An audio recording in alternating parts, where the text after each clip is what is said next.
Today we're going to talk about 2020 top defensive lineman Bryan Brese and all that's coming up after the bumper. What do you mean you don't subscribe to my son's YouTube channel?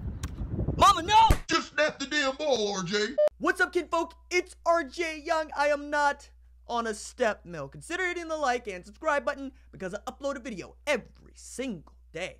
It's always OU related, college football related, sports related. We have a good time. And today we're going to talk about top 2020 defensive lineman Bryan Brese.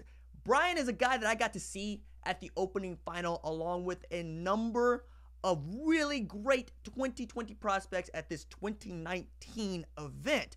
Shows you what many folks think of them, and it shows you how good they were at competing at regionals to earn the opportunity to be at the opening final. Jason McClellan was one, Bryan Brese was one, and of course, Elias Ricks was another. And Bryan Brese is the dude for which a lot of people are going to be watching as he continues to narrow his list. Now, at the time, it felt like Penn State and Ohio State were very much up front. Georgia has since entered the mix, and lately Brent Venables and Clemson, because we've seen what Brent Venables is able to do with defensive linemen, defensive tackles, Christian Wilkinson, Dexter Lawrence. We can continue to go on here. But him coming to Oklahoma for a visit during the spring game is massive. It's not regular. It's 6'5", 290-pound guy out of Damascus, Maryland. But for Oklahoma, the reason this is such a big deal is because, remember, Oklahoma nationally is an offensive juggernaut. It's an offensive powerhouse. It is the place for which you expect the Theo Weeses of the world to commit. You expect the Jaden Hazelwoods of the world to commit. You expect to get the Spencer Rattlers of the world, even the Jason McClellans. Oklahoma's in on a number of 5-star running backs and even more wide receivers and tight ends as Oklahoma continues to build toward Heisman trophies. Kyler Murray, Baker Mayfield. You saw the recruiting offensively picked up, and because Lincoln Riley's offense continues to break records and just put up numbers, average 50 points a game, you see that. Defensively, it was the laughingstock of Power 5 conference football. We saw Mike Stoops couldn't get it figured out. We saw Ruff McNeil try to patch it up, didn't work out. And now with Alex Grinch coming in, you're wondering what he's going to be able to do with the talent that is on campus, because there's a couple 5-stars already on that defense. People forget that. You'll understand that Kenneth Murray is a guy that had 155 tackles last year, no matter whether or not you think he should be playing middle or outside.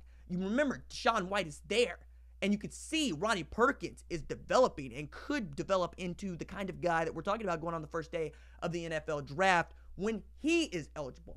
But in getting Bryan Brese to campus, at the very least, you know that Lincoln Riley can still spit that game. And you understand that getting a guy like Alex Grinch coming from Ohio State, where Bryan Brese was very interested in going to play football, is still a big deal because there's been some turnover with Ohio State, not just Urban Meyer, but Greg Schiano. So the guys that he would be playing for are not necessarily the guys that are there anymore, right?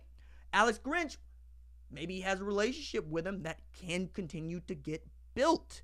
And that is what we're talking about when we're talking about Bryan Brese. We're talking about Oklahoma's offensive staff doing a lot of work to get defensive talent onto campus. Cannot be understated. Lincoln Riley is a master salesman, and we saw that in getting Jeremiah Criddell to come to Oklahoma. We've seen it with the way that he closed in defensive recruiting in this early signing period. And now with Bryan Brese, you got another guy coming to Oklahoma who ain't from the area, who does not have any real understanding of OU from a regional aspect, only from a national outlook, who at least wants to take a look and use one of his visits to get a closer look at what they're doing. This is an opportunity for Lincoln Riley and the staff to put on the full court press to show him what is waiting here, and for him to have some really good conversations with guys like Calvin Thibodeau, to have some really good conversations with Lincoln Riley, to have some really good conversations with Alex Grinch, and to talk to other players who are going through their recruitment, maybe build the kind of chemistry that the 2019 class has,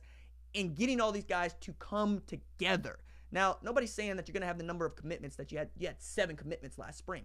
But the names that are being mentioned and talked about, Michael Wyman is another, coming for this spring game, only bodes well, especially now that you've got a name that at the top of everybody's recruiting rankings in Bryan Brese, defensive lineman, just the kind of guy that Oklahoma fans crave. If you don't love the secondary, you really didn't like the defensive line play. And now you're looking and going, who's next up after Neville Gallimore? We thought it was Michael Thompson. Might still be. Odds are it's not. Derek Green, out. Ron Tatum, all but gone. Now we're going to get to see if you can recruit to that position and then develop at that position. Bryan Brese coming to campus helps you tremendously. All right, that's it for me. Deuces.